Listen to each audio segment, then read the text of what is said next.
Hello, everyone. My name is Rashad. I'm here with, Hi, I'm Rowan. Hi, I'm Fatima. and we are part of the DREAM team. Now, what is DREAM, you ask? Well, DREAM is the Disabilities Research Education and Advocacy Movement. Next slide, please.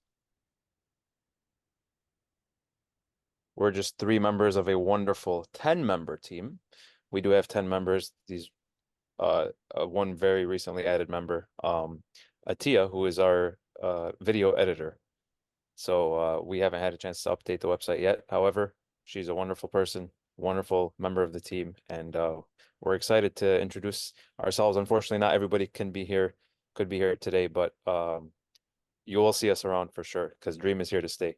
Our team is comprised of people in multiple different fields, multiple areas of expertise. We have a resident doctor on the team. We have multiple members in the medical field.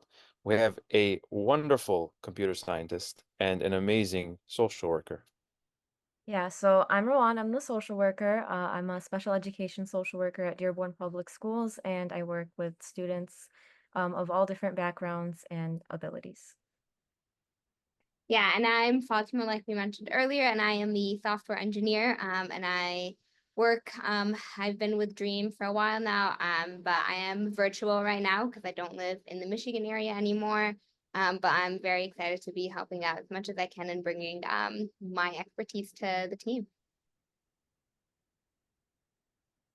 All right, so the agenda for today. Today we are going to go over the intro of who we are and why we are, the initiatives and projects that we're working on, such as our research, our education, and our advocacy, as outlined by our name, DREAM, our acronym DREAM, and how to get involved in some resources to basically share with the people in your lives who have disabilities, or if you yourselves have a disability or work closely with somebody with a disability.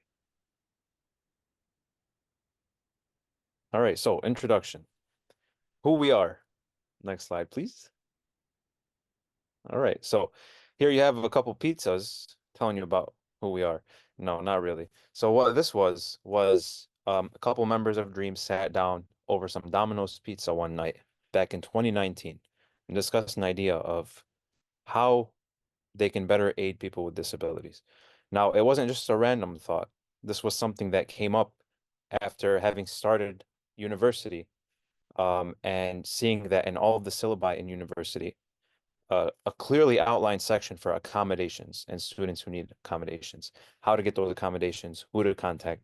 It was always a point of emphasis on the syllabi, and also while professors would actually go over the syllabi on the first day of classes, they'd always mention the accommodations, who to contact, and even sometimes what kind of accommodations were available.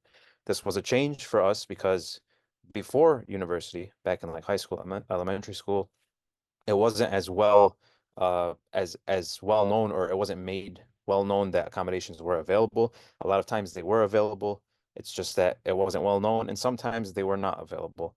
And that's kind of part of the idea behind Dream and similar organizations, is to kind of put it out there that, hey, people have disabilities. They deal with disabilities throughout their lives in school, and they need that additional help sometimes, which is okay. And it's okay to provide them with that help. Now, of course, that help can come in different ways, and that's part of the evolution process of how we can best provide our students with that assistance.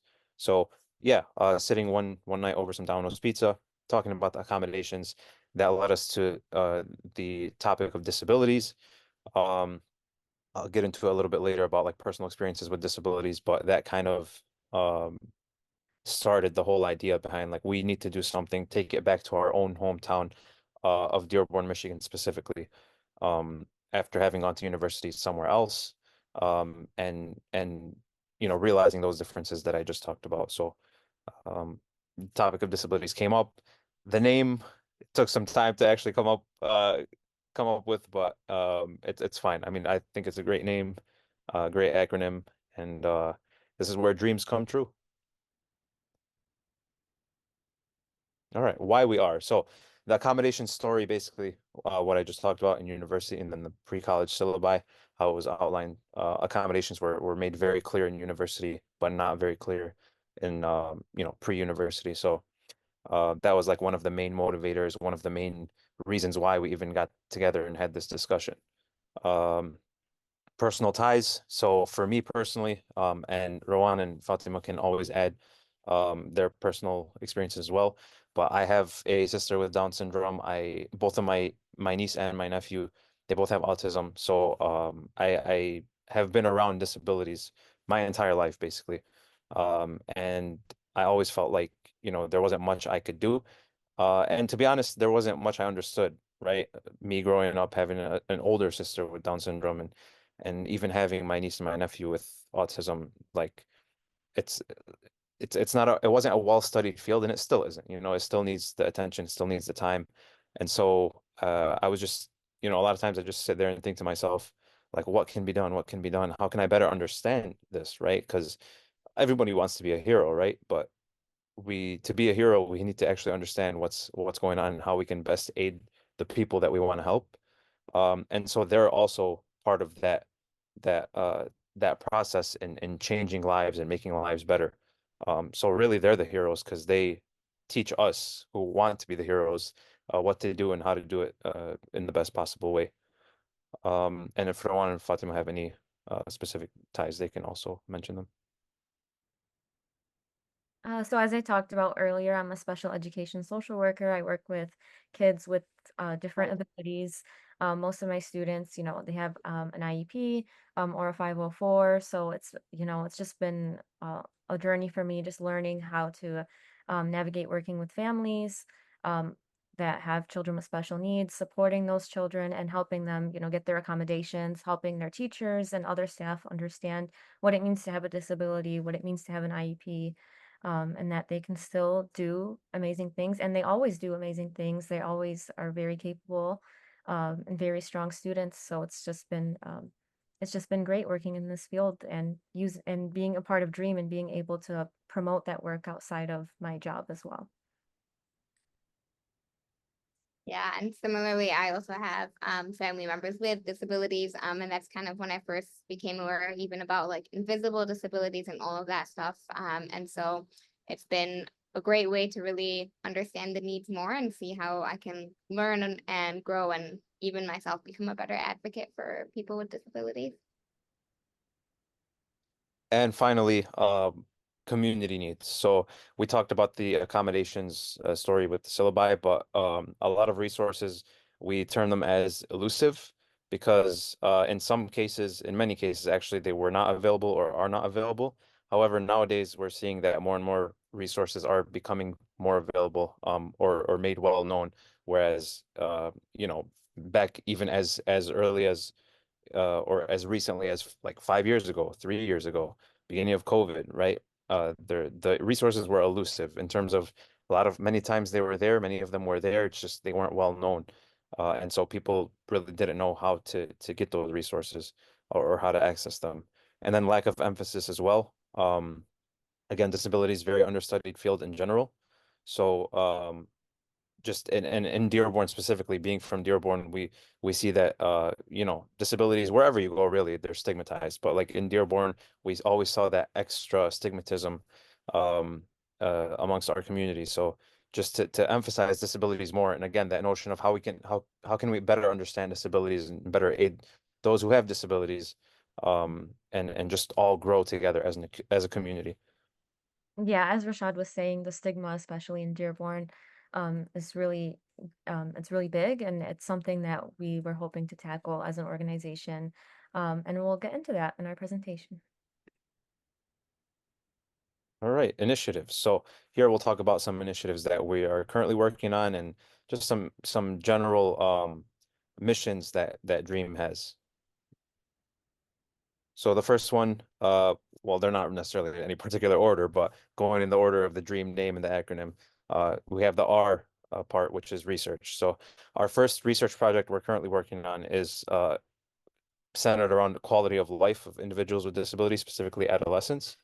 And within the survey, or sorry, within the research, we have a quality of life survey that was verified and was actually used in previous research in Australia. And we met with Dr. Downs here, who we don't have a picture of, unfortunately, but Dr. Downs is a researcher, a principal investigator from New Zealand, and she did her research on quality of life, and she developed this survey, quality of life survey, um, and she did this research project in Australia. So we met with her multiple times, figured out how we could maintain the integrity of the actual survey while tailoring it to our own population here, because obviously populations will differ from even honestly from city to city. So just from a whole different country. You know, we wanted to best tailor it to the people here at home and see how we can still maintain the integrity of the survey. So that's what we did. We developed the survey.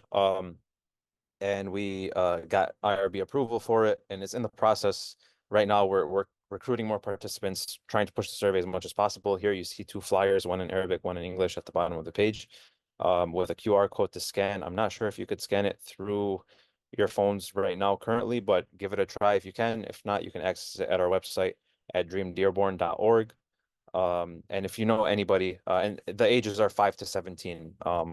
So these are for caregivers of individuals with disabilities of those ages 5 to 17.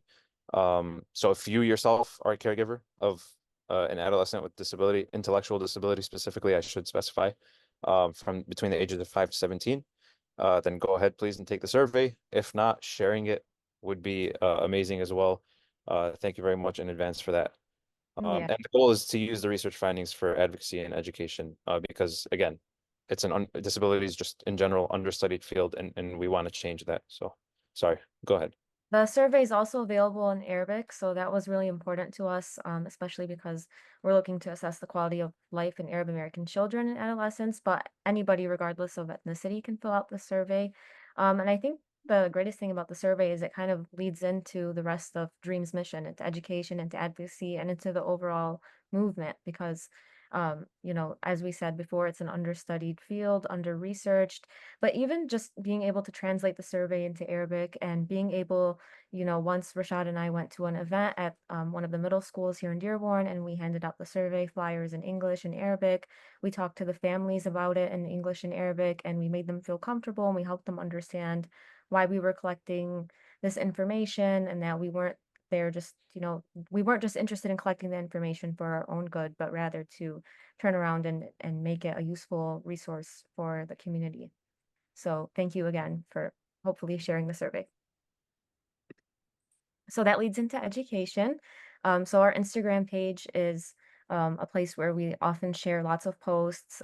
We share teasers for our podcast, and we create posts about different disabilities, awareness days. We've created educational posts for autism, Down syndrome, cerebral palsy, and others. And the community has received them very positively, and they've liked, reading them and learning more, especially about disabilities in the community that people didn't really know existed, or like Fatima was saying earlier, invisible disabilities. So we love using social media for that purpose. We have our podcast. We also use our social media to promote local events and groups.